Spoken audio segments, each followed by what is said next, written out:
Hello students, welcome back to teaching booth. तो बेटा आज की क्लास में हम स्टार्ट करने वाले हैं 11th क्लास मैथमेटिक्स का एक नया chapter that is linear inequalities, chapter number 6। तो बेटा ये चैप्टर आपका very very very important chapter है। सर ये इतना इंपॉर्टेंट क्यों है? बेटा आपको ये 11th क्लास में भी पढ़ना है, ठीक है, 12th क्लास में भी आपको इस चैप्टर की एप्लीकेशन मिलेगी। इन फ्यूचर अगर आप सीए परस्यू करते हो तो बेटा सेम चैप्टर आपको मैं सीपीटी में भी पढ़ाऊंगा, ठीक। और अगर आप सीए फाइनल तक पहुंच जाते हो तो बेटा सीए फाइनल में भी कोस्टिंग नाम का बेटा एक सब्जेक्ट होता है, वहां पे आपको ये चैप्टर पढ़ना पड़ेगा। तो बेटा ये चैप्टर आपका पीछा छोड़ने वाला नहीं है।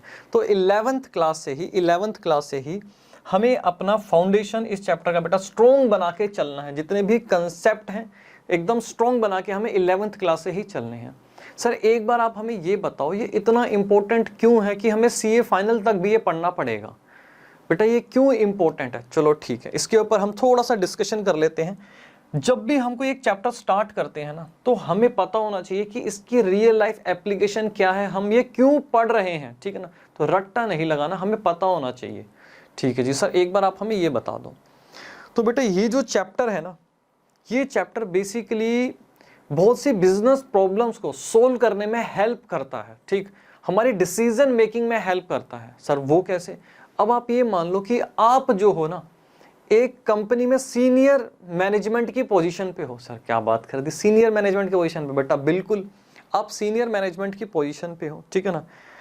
अब आपने कुछ डिसीजन लेने हैं। अब देखो ये चैप्टर आपकी कैसे हेल्प करेगा, मैं आपको समझाता हूँ, ठीक।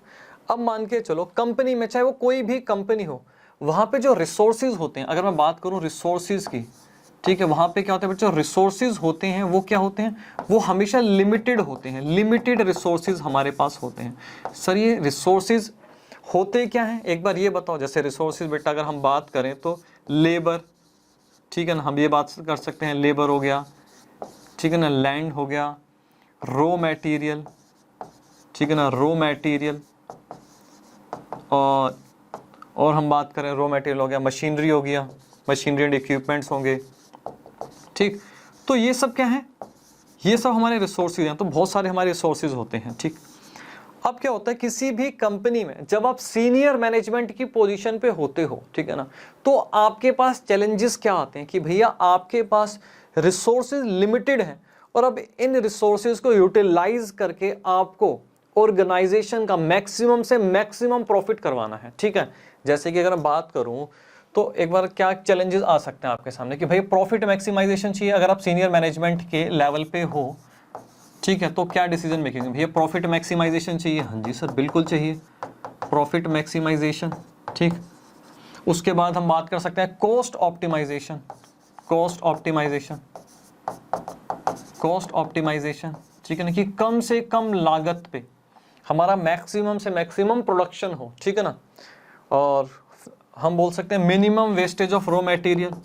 सीनियर मैनेजमेंट लेवल पे ये सबसे बड़ा चैलेंज होता है कि minimum wastage of raw material होना चाहिए, ठीक है, minimum wastage of raw material, ठीक है ना, of raw material, minimum wastage of raw material, ठीक है जी,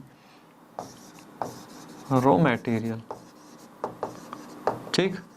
और इसके बाद अगर मैं बात करूं यहाँ पे एक और बोल सकते हैं हम यहाँ पे, जैसे कि best combination, best combination of final product, best combination of final product, ठीक, best combination of final product.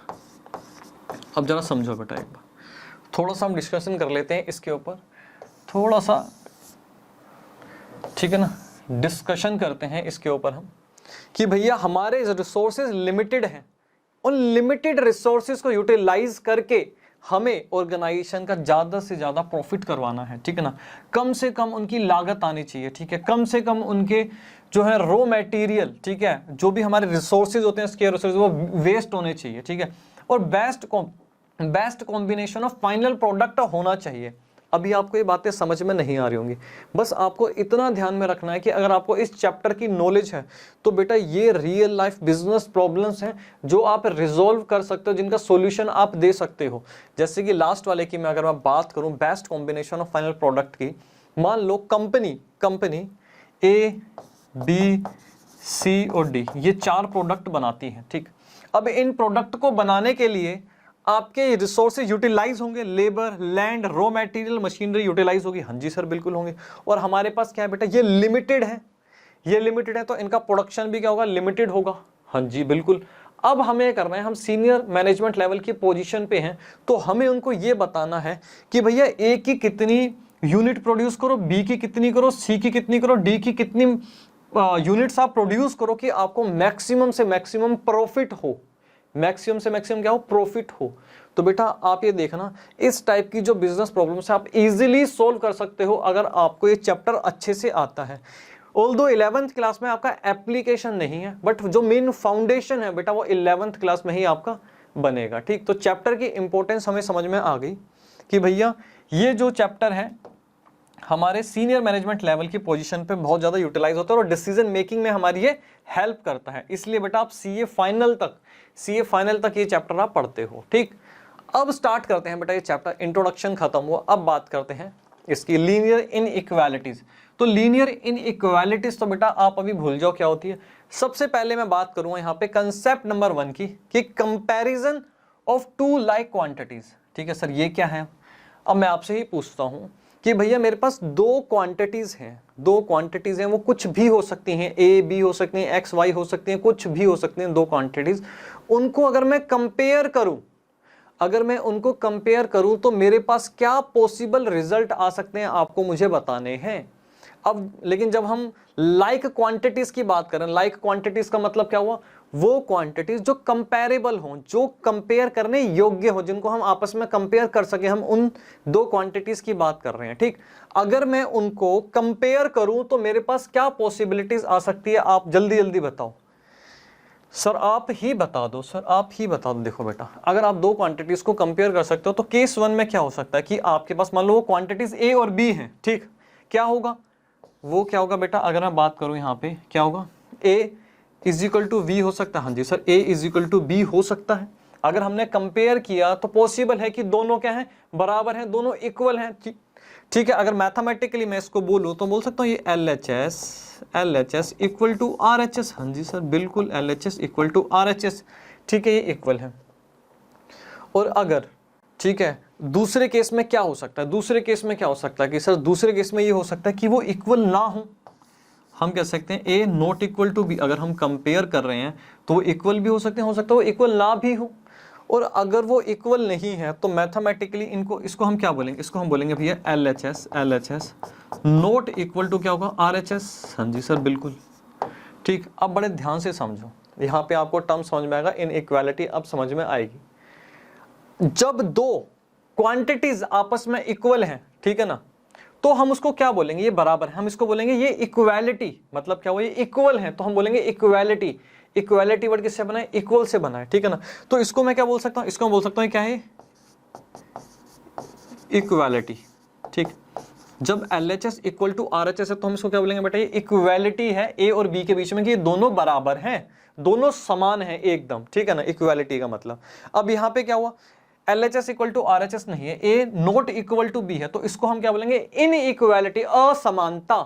ठीक, असमानता, इन इक्वालिटीज, इन इक्वालिटीज इसको हम बोलेंगे। ठीक, ठीक है जी, धीरे धीरे बेटा हम कंसेप्ट अपने बिल्डअप करेंगे। अच्छा सर, अब ये इनइक्वालिटीज हो गई, तो बेटा आपको एक चीज का ध्यान रखना है कि जब ये इनइक्वालिटीज हो गई तो इसके अंदर भी बेटा फर्दर 4 केसेस बन सकते हैं। सर वो 4 केसेस क्या बन सकते हैं बेटा, एक बार देखते हैं कि इनइक्वालिटीज के भी हमारे पास 4 केसेस क्या आ सकते हैं इनइक्वालिटीज के। अगर मैं बात करूं यहाँ पे इनइक्वालिटीज की, ठीक है ना, इनइक्वालिटीज की अगर हम बात करें तो फर्दर हमारे पास क्या होंगे बेटा, इसके 4 केसेस हो सकते हैं। ठीक है, 4 केसेस हो सकते हैं। क्या होगा, अगर ए बराबर नहीं है बी के तो क्या हो सकता है, पहला केस तो ये हो सकता है कि भैया जो ए है वो क्या है, वो ग्रेटर देन बी है। ठीक है ना, ये किसका साइन होता है, ग्रेटर देन का। ठीक है ना, इसका माउथ बेटा इस साइड ओपन है, जिस साइड इसका माउथ ओपन होता है उसको बोलते हैं हम ये ग्रेटर। ठीक है, तो A is greater than B, क्या होगा, इसको हम क्या बोल सकते हैं, A is greater than B. ठीक है ना, A is greater than A is greater than B, ठीक है हम लिख सकते हैं, हाँ जी सर बिल्कुल हम ये लिख सकते हैं। जैसे कि ए और बी क्वांटिटीज कौन सी है, मैंने बोल दिया भैया 5 इज ग्रेटर देन 3, ठीक है हाँ जी सर बिल्कुल। तो एक केस तो ये हो गया। अब दूसरे केस की अगर मैं बात करूं, दूसरा केस क्या हो सकता है, दूसरा केस कुछ ऐसा हो सकता है कि भाई ए जो है वो लेस देन है बी के। ये किसका साइन हो गया बेटा, लेस देन का हो गया। सर ये तो बच्चों वाली बातें हैं, तो बचपन से आप पढ़ते आ रहे हो ग्रेटर देन और लेस देन, ठीक है ना। तो इसको मैं क्या बोलूंगा, ए इज लेस देन बी, ठीक हाँ जी सर बिल्कुल ठीक। तो यहाँ पे जैसे इसका एग्जाम्पल क्या दे सकते हैं, यहाँ पे दे दो 7, ठीक है ना, इज लेस देन क्या होगा, यहाँ पे 9 हो गया। क्लियर, हाँ जी सर क्लियर। अब थर्ड केस बताओ सर, इसके अलावा और क्या केस हो सकते हैं। थर्ड केस क्या हो सकता है, थर्ड केस ये हो सकता है कि जो ए है वो greater than equal to b है। अच्छा सर ये कैसे हो सकता है कि भाई जो ए है वो ग्रेटर देन बी है और इक्वल भी है बी के, ठीक है। तो ये भी क्या होती है, ये भी एक इनइक्वालिटी होती है। इस चीज को समझो सर, इसको एक बार समझाओ आप। तो पहले इसको मैं लिख देता हूं, ए क्या है, ए इज ग्रेटर देन और इक्वल टू, ए इज, ठीक है ना, ग्रेटर देन और इक्वल टू बी आ जाएगा, ठीक है जी। अब ये केस समझो, ये केस भी बहुत सिंपल सा है, ठीक। अगर मैं आपसे पूछूं कि भाई मैथ में पास होने के लिए आपको कितने मार्क्स चाहिए 100 में से, आपने बताया सर 33, एटलीस्ट कम से कम 33 मार्क्स आने चाहिए, हम मैथ्स में पास हो जाएंगे, ठीक है जी। अब मैं आपको कह रहा हूं, आपने जो मुझे ये स्टेटमेंट बोली इसको मैथमेटिकली लिख के बताओ, ठीक है। अब आपके मान लो मार्क्स जो हैं वो आपके एक्स हैं। अब मैं आपसे कह रहा हूं, आप पास होने की, अपने पास होने की कंडीशन मुझे मैथमेटिकली लिख के बताओ। बड़े ध्यान से समझना, आप क्या लिखोगे, एक्स क्या है, आपके कितने मार्क्स आए वो क्या है, एक्स है। अब मैंने कहा भैया आपको कितने मार्क्स चाहिए पास होने के लिए, आपको पास होने के लिए कितने मार्क्स चाहिए, आपने कहा कि एटलीस्ट कम से कम 33 मार्क्स चाहिए, उससे ऊपर चाहे कितने भी आ जाएं, ठीक है जी। अब हम यहाँ पे बात कर रहे हैं कि 33 से ज्यादा चाहिए और 33 भी आ गए तो काम चल जाएगा, मतलब इक्वल टू का साइन यहाँ पे आ गया, ठीक है ना। तो x क्या है, मार्क्स है, मार्क्स हमारे क्या है, ठीक है 33, ठीक है, और ग्रेटर देन 33 अगर आपके मार्क्स आते हैं तो आप पास हो जाओगे, ठीक है। तो ये भी क्या हुआ, ये भी एक इनइक्वालिटी हुई। a इज ग्रेटर देन और इक्वल टू b में भी आपका काम चल रहा है, इक्वल टू x में भी आपका काम चल रहा है। ये क्या हुई, आपके पास होने की कंडीशन हुई। क्लियर हुआ, हाँ जी सर क्लियर हुआ एकदम। अब बात करते हैं फोर्थ कंडीशन की। फोर्थ कंडीशन की अगर मैं बात करूं, यहां पे क्या, a इज लेस देन और इक्वल टू b। इसको मैं क्या बोल सकता हूं, a इज लेस देन और equal to b, less than और इक्वल टू b। सर अब ये केस क्या है, ये केस भी बताओ। अब मैंने आपसे बात कर रहा हूं कि भाई आपने मैथ का एग्जाम दिया, ठीक है, मिनिमम मार्क्स की तो बात होगी। अब मैं कह रहा हूं आपके मैक्सिमम से मैक्सिमम कितने मार्क्स आ सकते हैं। अगर 100 मार्क्स का पेपर है तो 100 मार्क्स का पेपर है तो बेटा मैक्सिमम से कितने मार्क्स आप लेकर आ सकते हो, उसको मैथमेटिकली यहाँ पे लिख के बताओ, ठीक है ना। तो आपने कहा मैक्सिमम से मैक्सिमम कितने आ सकते हैं, ठीक। मैंने यहाँ पे एक्स माना, ठीक, मैंने क्या किया, एक्स लिया, ये आपके मार्क्स हैं, ठीक।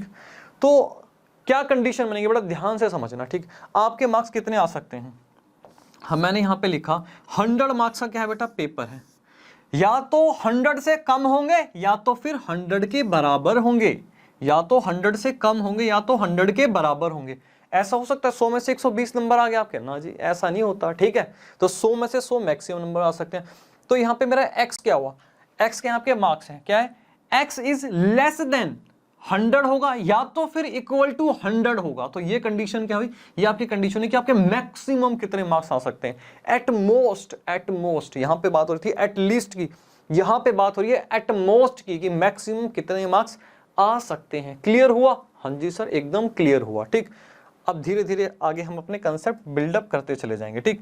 अब आप एक बात और समझो, तो ये केस क्या थे, एक हमारा ये था फर्स्ट, सेकंड, ठीक है ना, थर्ड एंड फोर्थ। बहुत अच्छे से अपना ये चैप्टर जो है हम समझेंगे, ठीक है जी। अब बात करते हैं इसकी, जो हमारे पास यहाँ पे ये इनइक्वालिटी हमारे पास आई, ए इज ग्रेटर देन और ए इज लेस देन, इसको हम क्या बोलते हैं? इसको हम बोलते हैं बेटा स्ट्रिक्ट इनइक्वालिटीज।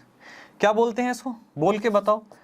स्ट्रिक्ट इनइक्वालिटीज, ठीक, इनइक्वालिटीज, स्ट्रिक्ट इनइक्वालिटीज, ठीक। और ये जो इनइक्वालिटीज है ये इनको हम क्या बोलते हैं? इनको हम बोलते हैं स्लैक इनइक्वालिटीज।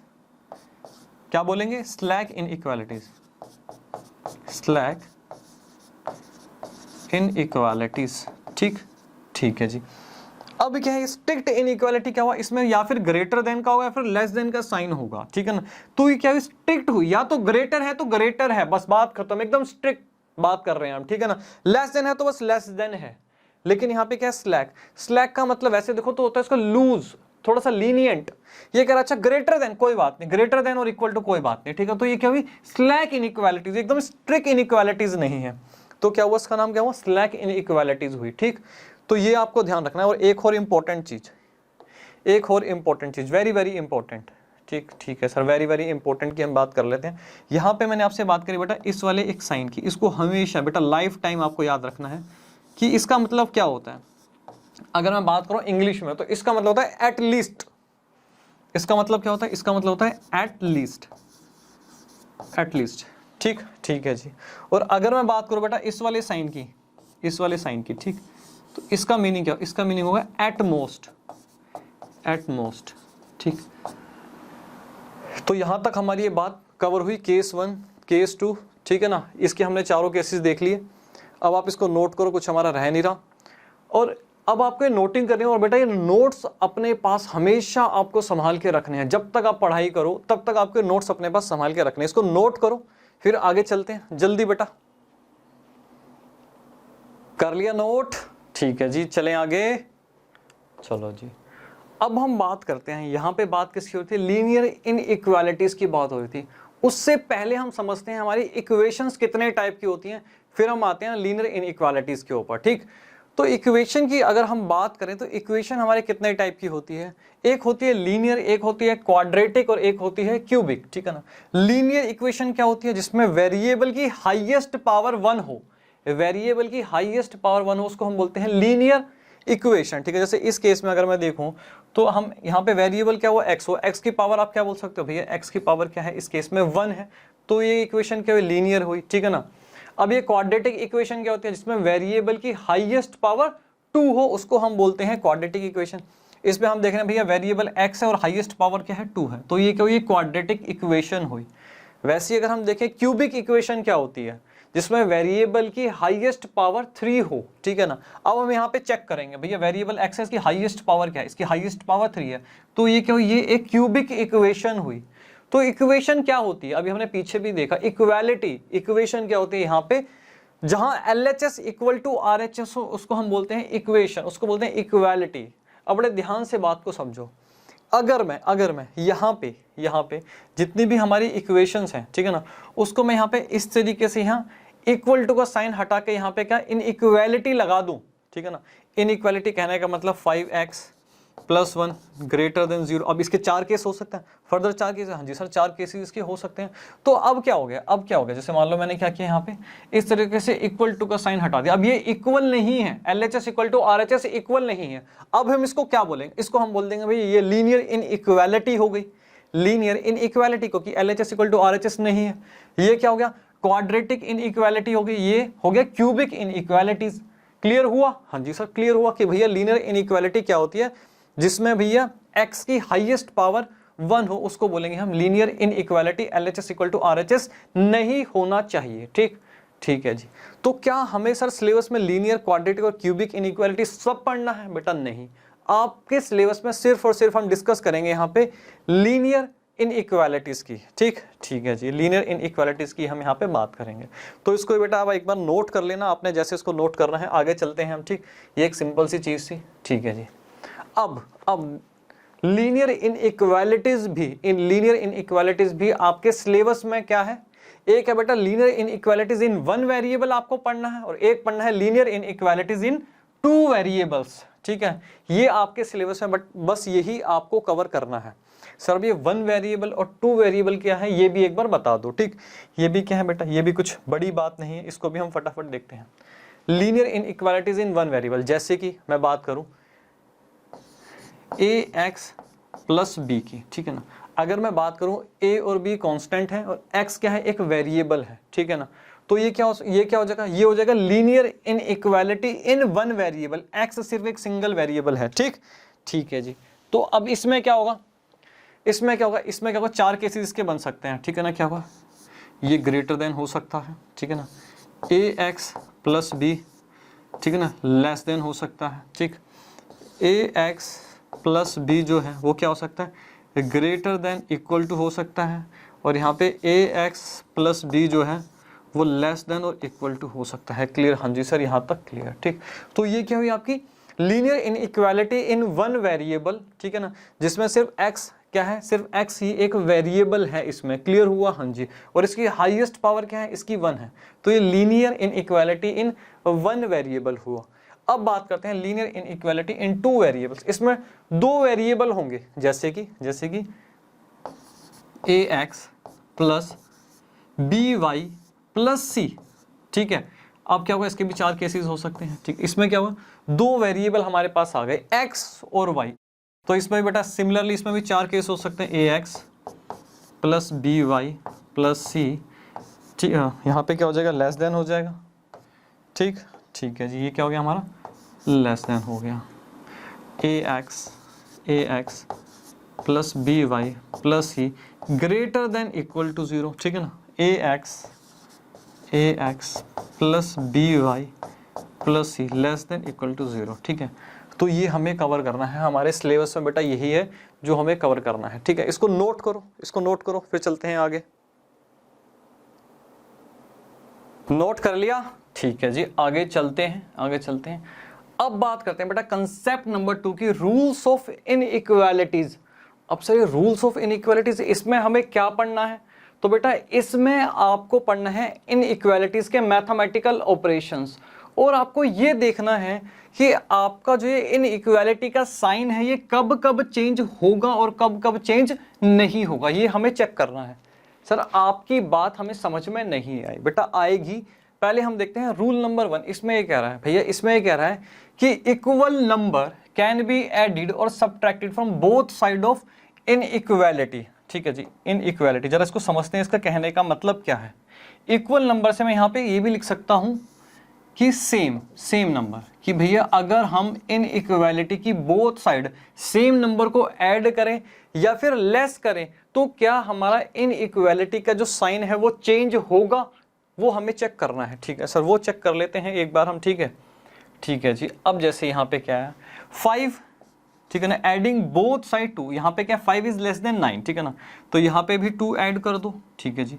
यहाँ पे भी 2 ऐड कर दो, तो क्या है 7, और यहाँ पे है 11, तो 7 इज लेस देन 11, ठीक है जी। तो इनइक्वालिटी का साइन चेंज हुआ, यहाँ पे भी लेस देन का था, यहाँ पे भी लेस देन का था, इनइक्वालिटी का साइन चेंज नहीं हुआ, ठीक। यहाँ पे देखते हैं 5 माइनस 2, ठीक है ना, 9 माइनस 2। अगर मैं यहाँ पे बात करूँ तो मेरे पास क्या आ गया, यहाँ पे 3 आ गया और यहाँ पे क्या आ गया 7 आ गया, ठीक।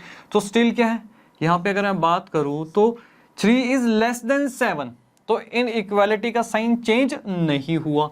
तो यहाँ से हमने क्या समझा, इनइक्वालिटी की बोथ साइड पे हम कोई भी सेम नंबर ऐड कर सकते हैं या फिर लेस कर सकते हैं, इनइक्वालिटी का साइन चेंज नहीं होगा। सर ये तो बहुत सिंपल था, ये तो समझाने वाली बात थी ही नहीं। बेटा आगे चलो, हमारे पास बहुत सारे केसेस आएंगे, ठीक है ना। ये तो अभी सिंपल सा था, ठीक है। तो ऑब्जर्वेशन क्या था कि साइन ऑफ इनइक्वालिटी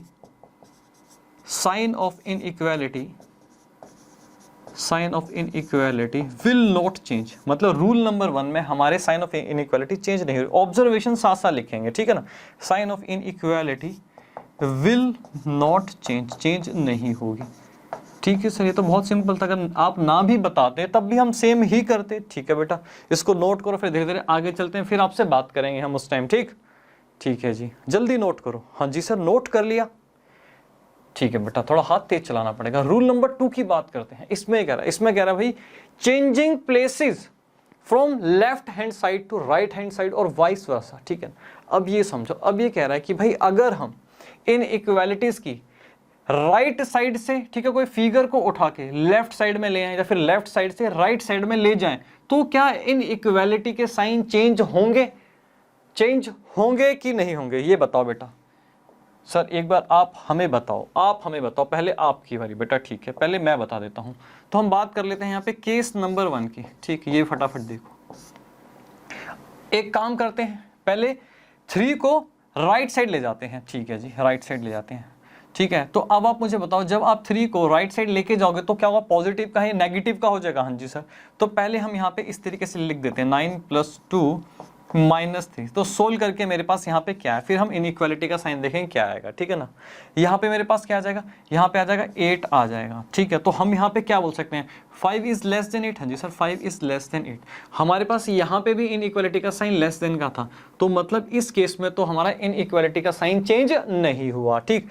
अब हम बात करते हैं केस नंबर 2 की, ठीक है ना। केस नंबर 2 की बात करो सर, ठीक।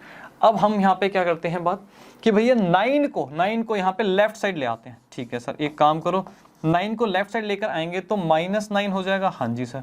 और यहाँ पे हमारे पास 2 बच जाएगा, ठीक। तो इन इक्वालिटी का साइन चेंज होगा कि नहीं होगा, हमें कैसे पता चलेगा, ठीक है। यहाँ पे क्या 5 और 3 8, ठीक है। तो -1 और 2। अब मुझे बताओ क्या आपके पास आएगा, -1 इज लेस देन 2 हुआ, ठीक है ना। तो यहाँ पे क्या हुआ, इन इक्वालिटी का साइन क्या सेम ही रहा, इन इक्वालिटी का साइन लेस देन का ही रहा।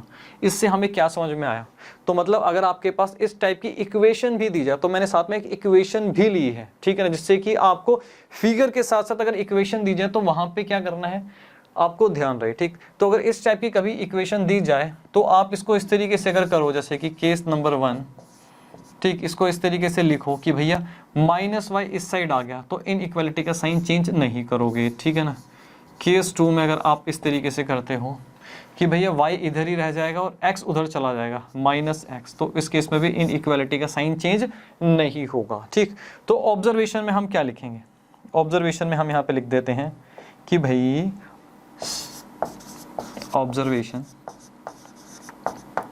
कि sign of inequality will not change. Left side से राइट साइड लेके जा सकते हैं, राइट साइड से लेफ्ट साइड लेके जा सकते हैं, sign of inequality will not change, ठीक।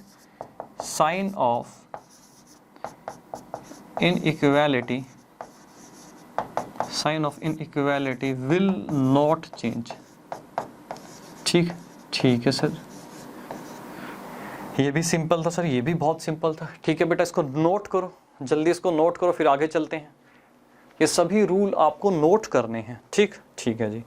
आगे चलो सर, वेरी गुड।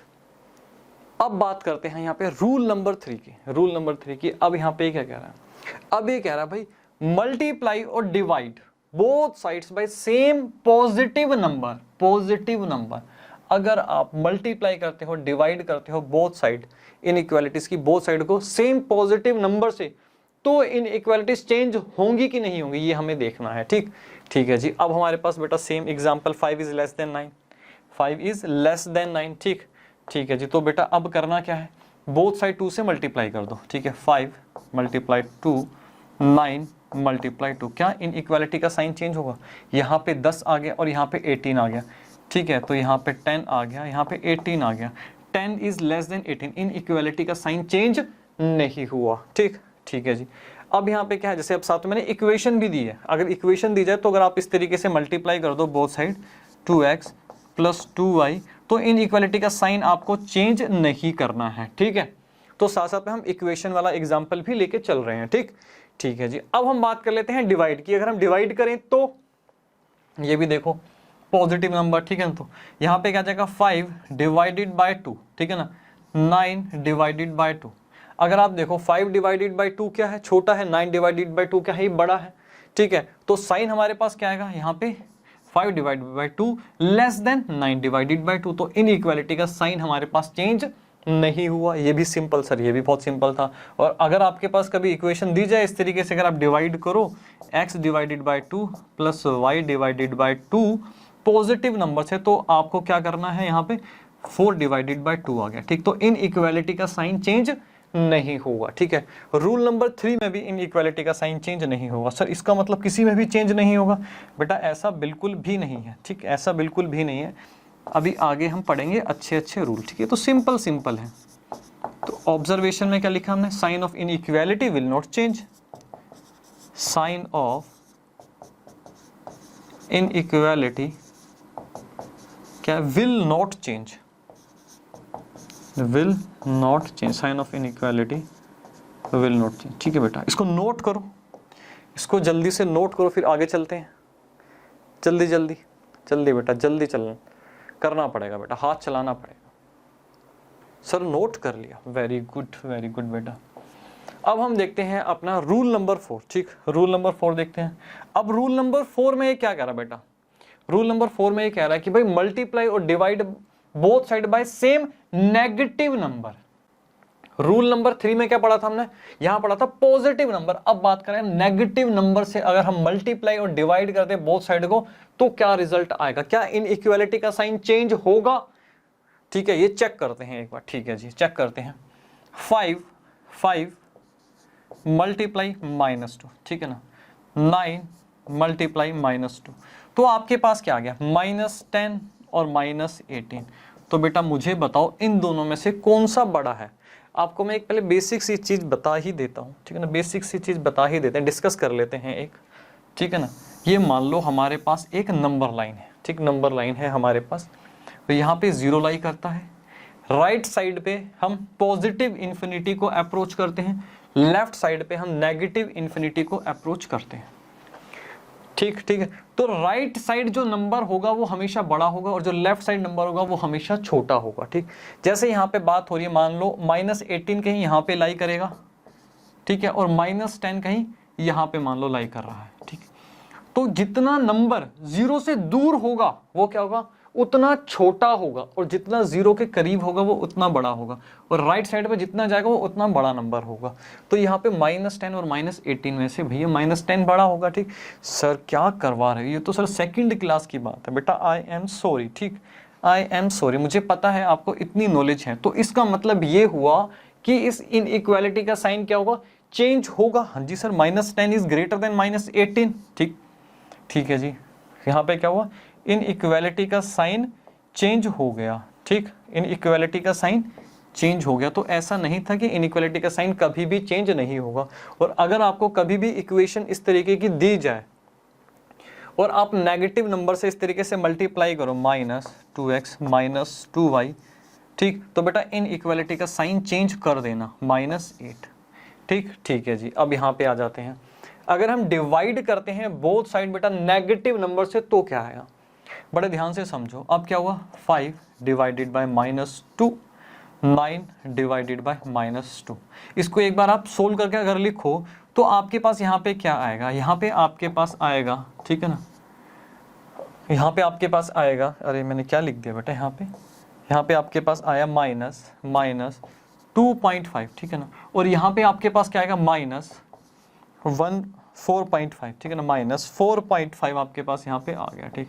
अब आप मुझे एक चीज बताओ कि इन दोनों में से भैया ग्रेटर कौन सा है। सर -2.5 जो है वो क्लोज है 0 के, ठीक है ना, तो ये क्या हुआ, ये ग्रेटर हुआ, ठीक है जी। तो यहां से हमने क्या समझा कि भाई इनइक्वालिटी का साइन हमारा चेंज हो गया, ठीक। हाँ जी सर, बिल्कुल चेंज हो गया। तो आपको इस टाइप की अगर इक्वेशन दी जाए और अगर आप इसको नेगेटिव नंबर से इस तरीके से इसको डिवाइड कर दो तो बेटा इनइक्वालिटी का साइन इस तरीके से चेंज कर देना, ठीक है जी। क्लियर हुआ, हाँ जी सर, बिल्कुल एकदम बढ़िया से क्लियर हुआ। तो यहाँ पे हम ऑब्जर्वेशन क्या लिख रहे हैं, ऑब्जर्वेशन हम क्या लिखेंगे, बड़े ध्यान से देखो। ऑब्जर्वेशन हम लिखेंगे कि भाई sign of inequality will change, sign of inequality will change, ठीक, sign of inequality will change, ठीक। क्लियर हुआ कंसेप्ट, हाँ जी सर, एकदम बढ़िया से क्लियर हुआ, ठीक। तो बेटा इसको भी नोट करो, जल्दी नोट करो इसको, फिर आगे चलते हैं। जल्दी नोट करना पड़ेगा बेटा आप, ठीक है सर, आगे चलो, नोट कर लिया, वेरी गुड। अब हम बात करते हैं यहाँ पे रूल नंबर 5, क्रॉस मल्टीप्लीकेशन। क्या हम क्रॉस मल्टीप्लाई कर सकते हैं, क्रॉस मल्टीप्लीकेशन कर सकते हैं? इसको बेटा ध्यान से समझना, ठीक है, ध्यान से समझना इसको। जैसे कि हमारे यहाँ पे केसेस दिए हुए हैं, ठीक है ना, केसेस हम 1 बाय 1 अपने केसेस कवर करते हैं, ठीक, 1 बाय 1 हम केसेस कवर करते हैं। तो यहाँ पे हम क्रॉस मल्टीप्लाई अगर करें तो हमारे पास क्या आएगा, 5 मल्टीप्लाई 3, 9 मल्टीप्लाई 2, ठीक है। तो मेरे पास यहाँ पे क्या आया, 15 और यहाँ पे 18 आया, ठीक है। 15 is less then 18, 15 is less then 18। तो क्या इन इक्वालिटी का साइन चेंज हुआ? सर इन इक्वालिटी का साइन चेंज नहीं हुआ। वैसे यहाँ पे मैंने एक इक्वेशन भी दी है, ठीक है ना, केस ए की ही सेकंड इक्वेशन। अगर आपको इस टाइप की इक्वेशन दी जाए, ठीक है, तो आप इसको कैसे लिख सकते हो? आप इसको ऐसे 3x plus 2y divided by क्या होगा, 6 हो जाएगा, ठीक है जी। तो आप इसको यहाँ पे लेके जा सकते हो 3x प्लस 2y, ठीक है, 4 6 24। तो क्या हुआ, ये इन इक्वालिटी का साइन चेंज नहीं हुआ, ठीक है। इन इक्वालिटी का साइन इस केस में चेंज नहीं होगा, ये आपको ध्यान रखना है, ठीक है सर, ठीक है, बिल्कुल ध्यान रखेंगे। अब बात करते हैं केस नंबर बी की, ठीक है, केस नंबर बी की यहाँ पे बात करते हैं। अब यहाँ पे क्या है, ये नेगेटिव है, ठीक है, लेफ्ट साइड नेगेटिव है, राइट साइड हमारी पॉजिटिव है। अब हम ये क्रॉस मल्टीप्लाई अगर करते हैं बेटा, अगर हम क्रॉस मल्टीप्लाई करते हैं तो क्या साइन चेंज होगा? चेक कर लेते हैं एक बार। -5 मल्टीप्लाई 3, 9 मल्टीप्लाई 2, ठीक है। तो स्टिल आपके पास यहाँ पे क्या है, -15 और यहाँ पॉजिटिव का 18, ठीक है ना। -15 इज लेस देन, ठीक है ना, 18। ये वो, तो इन इक्वालिटी का साइन यहाँ पे चेंज नहीं हुआ। क्लियर हुआ? हाँ जी सर, एकदम क्लियर हुआ, ठीक। और अगर आपके पास इस टाइप की बेटा एक इक्वेशन दी जाए तो आप इसको कैसे सोल्व करोगे? आप इसको इस तरीके से कर सकते हो, -3x प्लस 2y, ठीक है, यहाँ पे आपके पास 6 आ जाएगा, ठीक, ठीक है जी। तो यहाँ पे क्या आ जाएगा, -3x प्लस 2y और यहाँ पे आप 24 लिख दोगे। तो इन इक्वालिटी का साइन क्या हुआ, चेंज नहीं होगा, ठीक। नोट करो बेटा इसे, जल्दी जल्दी इसको नोट करो, फिर आगे भी इसके केसेस हैं क्रॉस मल्टीप्लीकेशन के, जल्दी। अब हम देखते हैं बेटा अपना केस नंबर 3। अब केस नंबर अगर 3 में आप देखो तो बोथ साइड क्या है, बोथ साइड नेगेटिव है, बोथ साइड नेगेटिव फिगर है। अगर मैं क्रॉस मल्टीप्लाई करूं तो क्या इन इक्वालिटी का साइन चेंज होगा? एक बार चेक करते हैं, ठीक है। -5 मल्टीप्लाई 3 और यहाँ पे -9 मल्टीप्लाई 2, तो मेरे पास क्या आ गया, -15 और -18 मेरे पास आ गया। -15 इज ग्रेटर देन -18, तो इन इक्वालिटी का साइन क्या चेंज नहीं हुआ, ठीक। तो अगर आपको इस टाइप की इक्वेशंस दी जाए तो आप कैसे सोल्व करोगे? तो बेटा पहले इसका एलसीएम ले लो, तो -3x - 2y डिवाइडेड बाय 6, ठीक है जी। अब आपने एलसीएम लिया, अब आप एक काम करो, क्रॉस मल्टीप्लाई कर दो, ठीक है जी। तो क्रॉस मल्टीप्लाई जब आप करोगे तो क्या इन इक्वालिटी का साइन चेंज होगा? बिल्कुल भी इन इक्वालिटी का साइन चेंज नहीं होगा। सर इसका मतलब ये हुआ कि क्रॉस मल्टीप्लिकेशन में तो कभी भी साइन चेंज हो ही नहीं रहा, केस ए बी सी में साइन चेंज नहीं हुआ, इसका मतलब क्रॉस मल्टीप्लिकेशन में कभी साइन चेंज होगा ही नहीं। बेटा बात अभी अधूरी है, ठीक। अभी हम देखते हैं अपना केस नंबर 4, ठीक। केस नंबर 4 में कह रहा हूं भैया आप मुझे बताओ क्रॉस मल्टीप्लाई करके क्या इनइक्वालिटी का साइन चेंज होगा? ठीक है भैया, पहले इसको करो आप, ठीक है जी। 5 मल्टीप्लाई 3 और यहाँ पे 9 मल्टीप्लाई -2, ठीक। तो मेरे पास क्या गया, 15 और यहाँ पे आ गया -18। 15 इज ग्रेटर देन -18। ओहो, इन इक्वालिटी का साइन चेंज हो गया। इसका मतलब आपका ये कहना कि क्रॉस मल्टीप्लिकेशन में साइन कभी भी चेंज नहीं होगा, बेटा बिल्कुल गलत है, ठीक। ठीक है, तो बिल्कुल गलत है। तो साइन चेंज हो रहे हैं।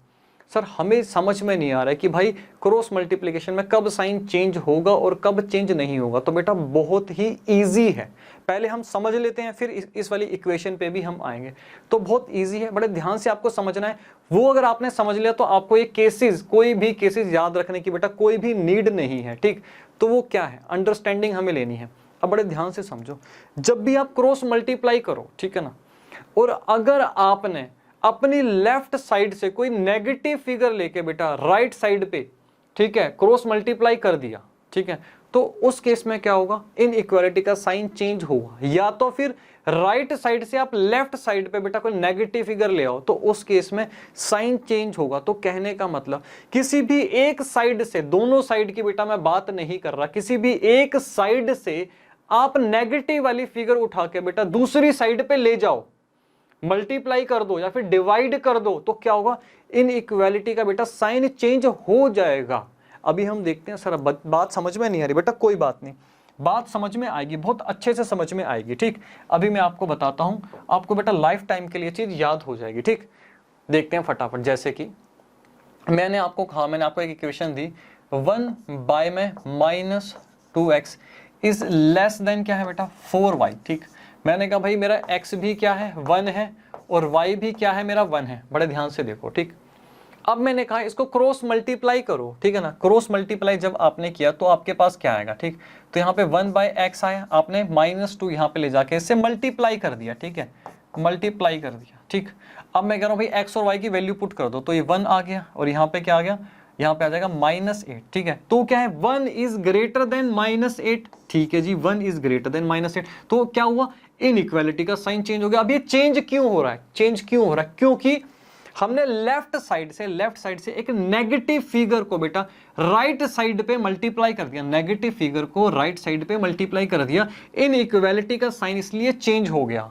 अब लॉजिक, बड़ा दिमाग लगाओ, थोड़ा सा दिमाग लगाओ बेटा। देखो, जो हमारी नेगेटिव साइड थी वो छोटी थी, ठीक है ना, ठीक है जी, नेगेटिव साइड ही छोटी थी हमारी, और ये क्या है, ये हमारी बड़ी साइड थी, ये ग्रेटर थी। ठीक, जब बेटा मैं यहाँ का नेगेटिव का फिगर उठा के बेटा वहां मल्टीप्लाई कर दूंगा तो पॉजिटिव वाले को तो मैंने नेगेटिव कर दिया, जो नेगेटिव था वो पॉजिटिव हो गया, तो बेटा सिंपल सी बात है ना, लॉजिकली इनइक्वालिटी के साइन चेंज होंगे ही।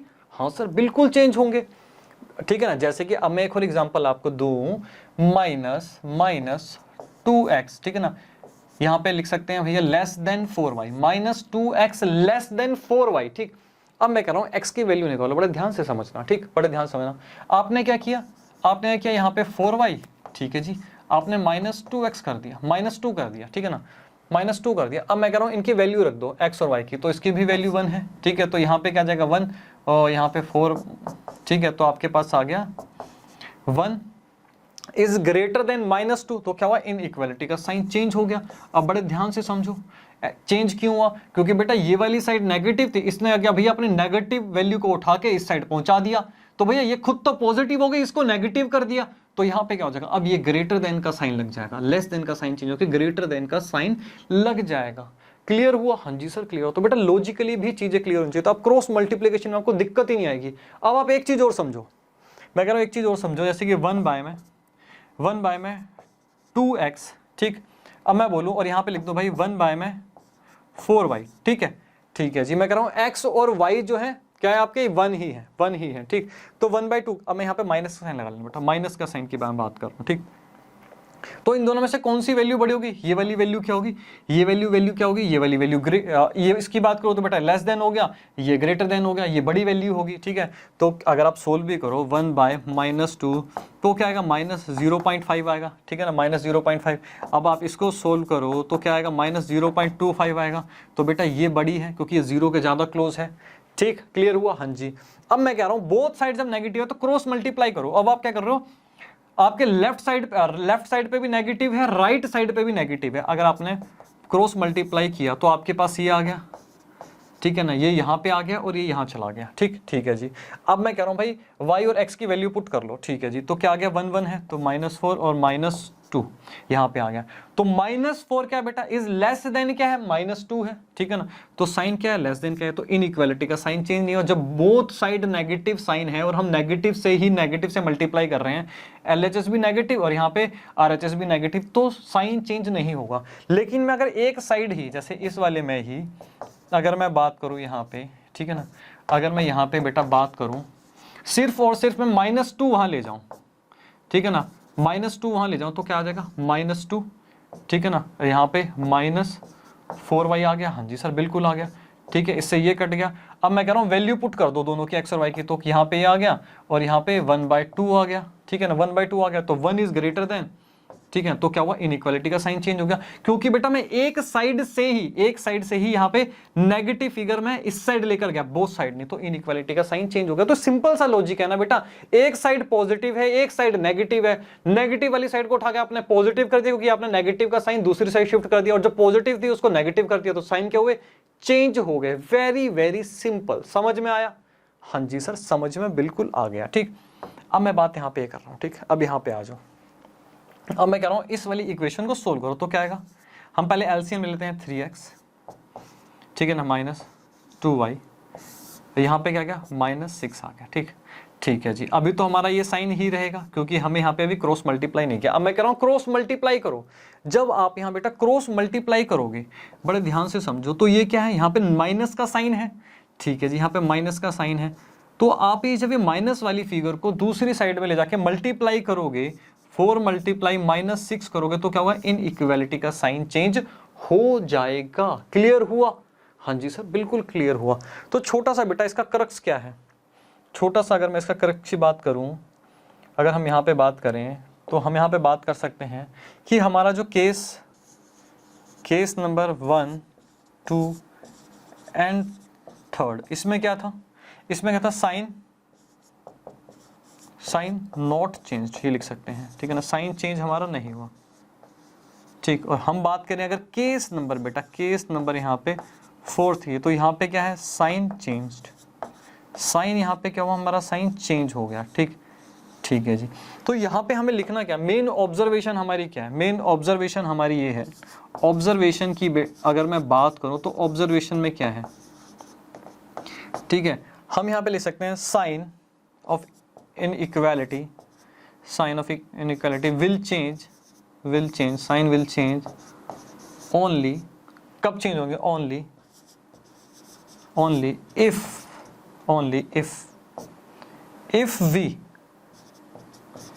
if we cross multiply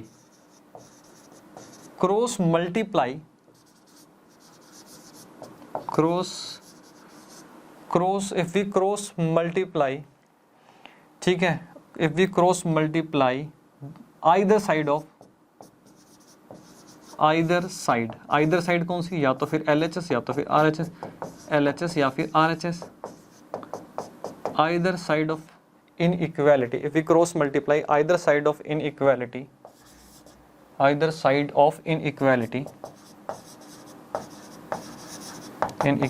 by negative number, by क्या है, नेगेटिव नंबर, ठीक, नेगेटिव नंबर, अगर हम नेगेटिव नंबर से करते हैं तो, ठीक।